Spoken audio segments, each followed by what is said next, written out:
जिले में नहीं, सर ने यहाँ पर मराठवाड़े में काम किया। आपने देखा होगा लातूर में सभा हुई, लातूर में सभा की शुरुआत किसके बयान से और भाषण से हुई? तकरीबन हमारे बीड़ जिले का शेर वहाँ 45 मिनट बोलता रहा और लोग तालियां बजाते रहे।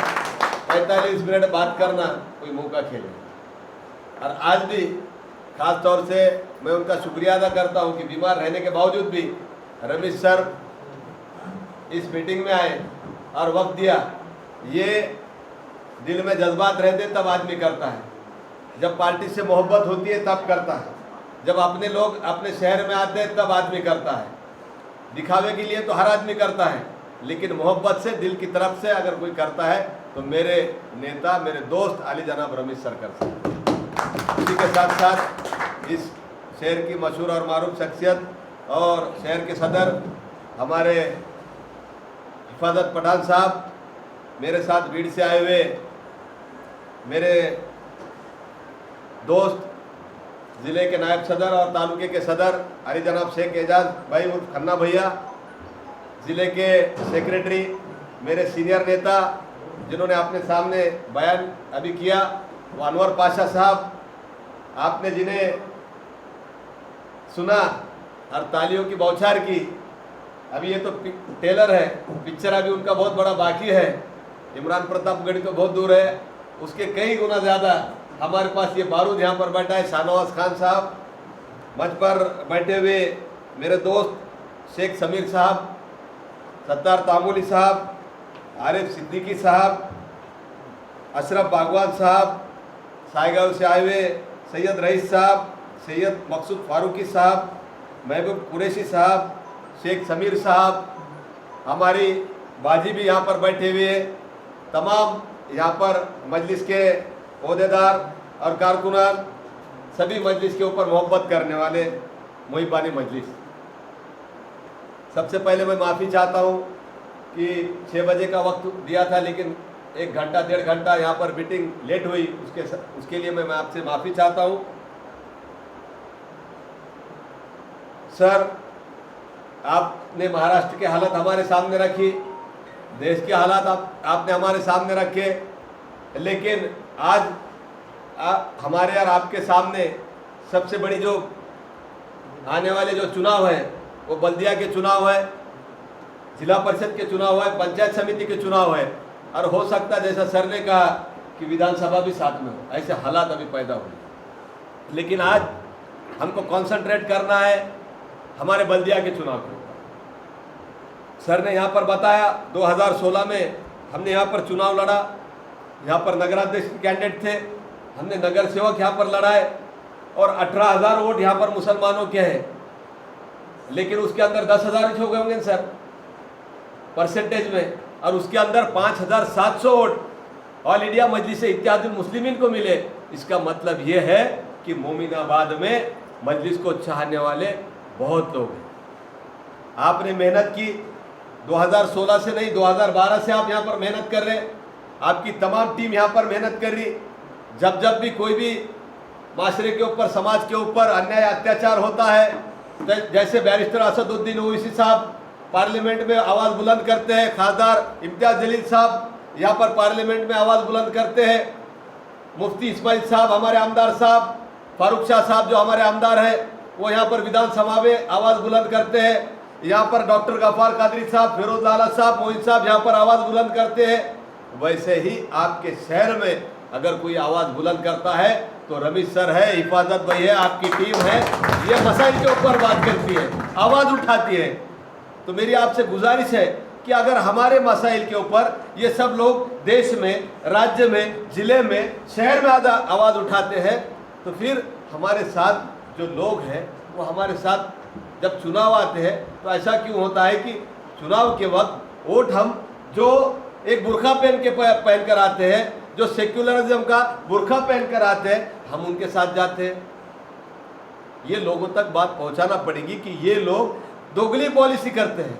आपने देखा जिनकी आइडियोलॉजी, जिनकी वैचारिकता एक में के साथ मिलती नहीं, कांग्रेस और राष्ट्रवादी आज शिवसेना के साथ सत्ता में है, शरद पवार साहब के बारे में यही संजय राउत है, यही उद्धव ठाकरे है जिन्होंने इतने गलत सलत आरोप किए, जितने बातें किए, आज वो शरद पवार साहब की तारीफ करते हैं। शरद पवार साहब उद्धव ठाकरे साहब की तारीफ करते हैं, उद्धव ठाकरे साहब अजित पवार साहब की तारीफ करते हैं। तो ये मतलब के लिए ये सत्ता में आए हैं। इनका कोई मकसद लोगों की खिदमत करना नहीं है, सिर्फ सत्ता का केंद्र हमारे पास है। आपने देखा 5 बजे उठकर यही अजित पवार जो है तो देवेंद्र फडणवीस के साथ बैठते हैं, हाथ मिलाते हैं और सरकार स्थापने का दावा करते हैं। आप भाजपा के साथ भी जाते हैं, आप सेना के साथ भी जाते हैं, फिर हमारे ऊपर आरोप क्यों करते हो कि मस्जिद बी टीम है। आज यहाँ के कांग्रेस के लीडर जिन्होंने कई साल सत्ता भोगी, राजकिशोर पापा मोदी कांग्रेस के सिंबल पर कई साल रहे, जिले के सदर रहे, लेकिन उन्होंने भी जो है तो जुमलों की सियासत की। वो मोदी एक जैसा है और ये मोदी एक जैसा है। ये दोनों मोदी हमारे लिए एक जैसे हैं। हर जगह इनका पॉलिसी मैटर है। आज राजेश साहब देशमुख यहाँ पर जिला सदर बना, उसने जिला परिषद में वोट किसको दिया सर? भारतीय जनता पार्टी के साथ ये लोग हैं। ये लोग वहां पर सत्ता में गए। ये लोग सत्ता के लिए कुछ भी कर सकते हैं। विमलताई मुंदड़ा, अभी अक्षय मुंदड़ा, नमिता मुंदड़ा, नंदकिशोर मुंदड़ा, इन्हों कभी भाजपा में कभी राष्ट्रवादी में, इनके ऊपर कैसा भरोसा कर सकते हैं आप? इन्होंने कई साल पालक मंत्री पद भोगा राष्ट्रवादी कांग्रेस पार्टी के सिंबल के ऊपर। जब मौका आया तो भारतीय जनता पार्टी में चले गए। तो ये अपनी सियासत बचाने के लिए ये लोग कुछ भी कर सकते हैं। इसके लिए हमको सोचना पड़ेगा कि हमारी क़यादत, हमारी नुमाइंदगी कौन बढ़ाना चाहते हैं। आपने देखा बैरिस्टर असदुद्दीन ओवैसी साहब देश के कोने कोने में फिरे। उनका मकसद क्या प्रधानमंत्री बनना है? क्या बड़ा ओहदा और हासिल करना है? बिल्कुल भी नहीं। वो ये लोग चाहते हैं कि भाई हमारी माशरे के अंदर, हमारे समाज के अंदर हमारी खुद की क़यादत उभरे, हमारे अंदर जो है तो नेता उभरे। हम कब तक किसी के पीछे घूमेंगे? शाहनवाज भाई ने कहा कि हम भी उनके पीछे घूमते थे, हमने भी कई राष्ट्रवादी में कई साल डाले, हम भी उनके पीछे घूमे। लेकिन जब टिकट देने का सवाल आता है साहब, मैंने खुद सर 2016 में राष्ट्रवादी कांग्रेस पार्टी का मैं जिले का अध्यक्ष था, राष्ट्रवादी और कांग्रेस का, तो मैंने वहाँ पर पर्ची भरी, आवेदन पत्र भरा कि मुझे नगराध्यक्ष का टिकट दिया जाए। लेकिन इन्होंने क्या किया? जयदत्त क्षीरसागर के भाई डॉक्टर भारत भूषण क्षीरसागर को यहाँ पर टिकट दिया।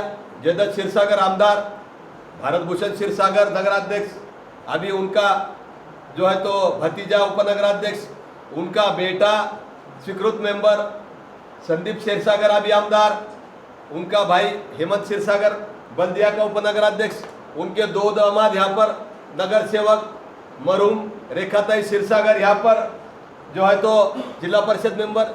ये इनके घर में पद देने का काम करते हैं। ये भीड़ की बात हुई। मैं ये आपको क्यों बता रहा? क्षीरसागर फैमिली एक है, चचा भतीजे एक है। हम वहाँ पर गए गेवराई में, पंडित बदामराव पंडित, अमर सिंह पंडित और लक्ष्मण पवार, ये एक है। ये कभी सेना में, कभी राष्ट्रवादी में, कभी भाजपा में। आपके पास भी वही हाल है। रमेश अड़सकर भी नेता है, राष्ट्रवादी कांग्रेस पार्टी से खड़े हो गए, उसके बाद भाजपा में गए। अक्षय मुंदड़ा राष्ट्रवादी में थे, फिर भाजपा में गए, फिर राष्ट्रवादी में, फिर भाजपा में। ये लोग अपनी मफाद के लिए कुछ भी कर सकते। अभी धनंजय मुंडे साहब हैं, पहले भारतीय जनता पार्टी में थे, फिर राष्ट्रवादी में आए, और सवेरे सवेरे अजित पवार के साथ साहब ये भी थे, पर खाली फोटो में नहीं आए, खाली फोटो में नहीं आए। तो मैं ये बताना चाहता आपको कि ये लोग अपने मफाद के लिए कुछ भी कर सकते हैं। तो क्यों हम हमारा मफाद नहीं समझेंगे?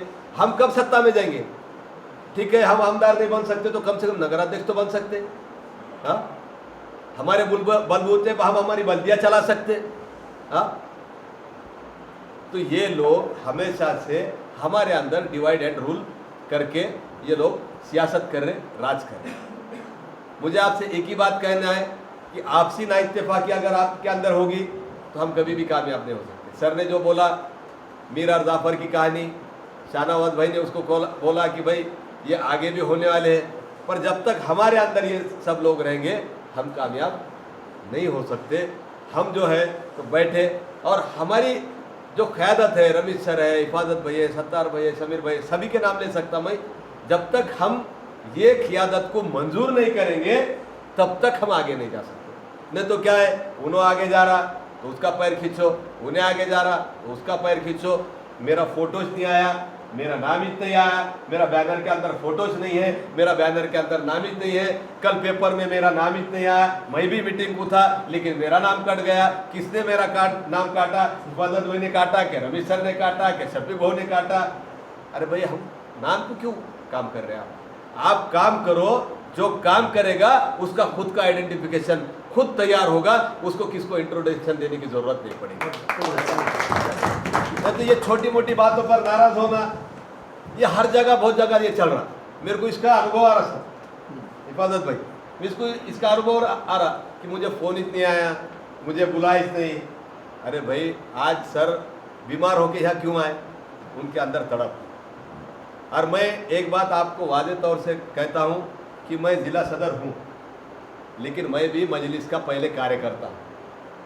मैं अगर समझूंगा कि मैं जिला सदर है, मैं बहुत बड़ा है, मेरे अंदर ईगो है, और मैं अगर अहंकार में जाऊंगा तो कुछ भी हासिल नहीं होगा। जब तक हम खुद छोटे नहीं होंगे हम बड़े नहीं हो सकते। तो हम सब एक हैं। आज यहाँ सामने बैठे बोल के हम बड़े नहीं हैं, कल आप यहाँ पे बैठने वाले। आप अगर काम करेंगे, आप अगर लोगों की खिदमत करेंगे, लोग आपको चुन के देंगे, लोग आपको सिर पर उठाएंगे, तो ये कुर्सी, ये पद कायम का नहीं है साहब, किसके नसीब में है? कल उद्धव ठाकरे को उठा के बाजू में कर दिए, करे क्या नहीं करे? कई ऐसे नेता है जिनकी कुर्सी चली गई, लेकिन हमको कुर्सी जो है हमको एक में की निकालनी नहीं है। जब हम एक में को कुर्सी देंगे तो हम सब लोग यहाँ पर कामयाब होंगे। इसके लिए मैं गुजारिश करता हूँ कि हम एक में के हाथ में हाथ डालकर चले, तब कामयाब होंगे। अगर हम पैर में पैर डालेंगे तो आप भी गिरेंगे और हम भी गिरेंगे। इसके लिए आज जो मीटिंग है हमको एक जहती के लिए, एक साथ बैठने के लिए, दिलों को साफ करने के लिए, और आने वाले बल्दिया में हमको क्या करना है। जो इच्छुक उम्मीदवार होंगे वो रमेश सर है, हिफाजत भाई है, पूरी टीम यहाँ पर बैठने वाली है, उनसे आप रब्ता कायम कर सकते हैं। हमारे कुछ लोग भीड़ से आएंगे, औरंगाबाद से लोग आएंगे, हैदराबाद से लोग आएंगे, सब होगा। जो अच्छे लोग हैं, ईमानदार लोग हैं, उनको यहाँ पर नुमाइंदगी ज़रूर मिलेगी। जो लोग पहले से काम कर रहे हैं इंशाल्लाह उनको नुमाइंदगी मिलेगी। जीत के आना ये एक ही निकष नहीं है। हमारा आदमी गिरा भी तो चलेगा, लेकिन वो मजलिस का होना चाहिए। आने वाले वक्त में वो मजलिस में रहना चाहिए। नहीं तो क्या है, वक्तिया तौर पे हमारे पास आ रहा, हमारा फ़ायदा उठा रहा और चले जा रहा। ऐसे लोगों की हमको बिल्कुल भी ज़रूरत नहीं है। हमारा उम्मीदवार गिरा भी तो चलेगा, लेकिन हमारा उम्मीदवार मजलिस का होगा, वो ईमानदारी से काम करने वाला है। तो आने वाले वक्त में ये प्रोसेस अभी शुरू हो गई। सर ने आपको बताया प्रभाग रचना हो चुकी है। हर जगह ये हाल है सर कि प्रभाग रचने के अंदर खास तौर से ये कटछट की गई है कि मुसलमानों की नुमाइंदगी कम कैसे की जाए, क्योंकि उनको मालूम है, उनको ये मालूम है, ये सबको, चाहे वो राष्ट्रवादी हो, कांग्रेस हो, भाजपा हो, शिवसेना हो। आप कान खोल के सुनिए, आप देखो इसके ऊपर कोई ये आवाज़ नहीं उठाएगा, कोई ये लीडर आवाज़ नहीं उठाएगा, चाहे मुसलमान का हो। उसका खुद का भी वार्ड अगर खराब हो गया, उसका खुद का प्रभाग भी अगर टूट गया, तो वो केस भी नहीं कर सकता, किधर दाद फरियाद भी नहीं कर सकता, क्योंकि वो उसके आका के सामने बोल नहीं सकता। सर ऐसे कई प्रभाग है। भीड़ के अंदर मैंने रिट पिटीशन डाला हाई कोर्ट में, क्योंकि उन्होंने क्या करे, उनके समझ में आया कि पिछले 2016 में 1600 वोटों से सिर्फ हमारा नगराध्यक्ष का कैंडिडेट गिरा, 9 नगर सेवक यहाँ पर चुन के आए। तो उनके दिल में ये धास्ती थी कि आने वाले वक्त में और ये 9 के जो है तो 12 होते क्या, 13 होते क्या, 15 होते क्या। तो उन्होंने क्या करे, इस प्रभाग रचना के अंदर ऐसा खुट्टी मारे कि उन्होंने बैलेंसिंग कर दिया सबको, कि हमारी नुमाइंदगी ऑटोमेटिक कम हो जाना। हमारे पास 18 से 20 नगर सेवक हर जो है तो जब भी बल्दिया रहती है तो 18 से 20 हमारे नगर सेवक रहते हैं। लेकिन आज के प्रभाग रचना के हाल ऐसे हो गए कि 10 से 12 भी बनना मुश्किल लगता है। इसके लिए जो है तो मजलिस के तरफ से बैरिस्टर असदुद्दीन ओवैसी साहब, खादर इम्तियाज जलील साहब, डॉक्टर गफ्फार कादरी साहब, फिरोज लाला साहब, इनके हिदायत पर हमने जो है तो हाईकोर्ट में याचिका दाखिल की प्रभाग रचना के खिलाफ। उसके अंदर 3 हेयरिंग हो चुके हैं। 5 तारीख को उसकी अंतिम हेयरिंग है सर।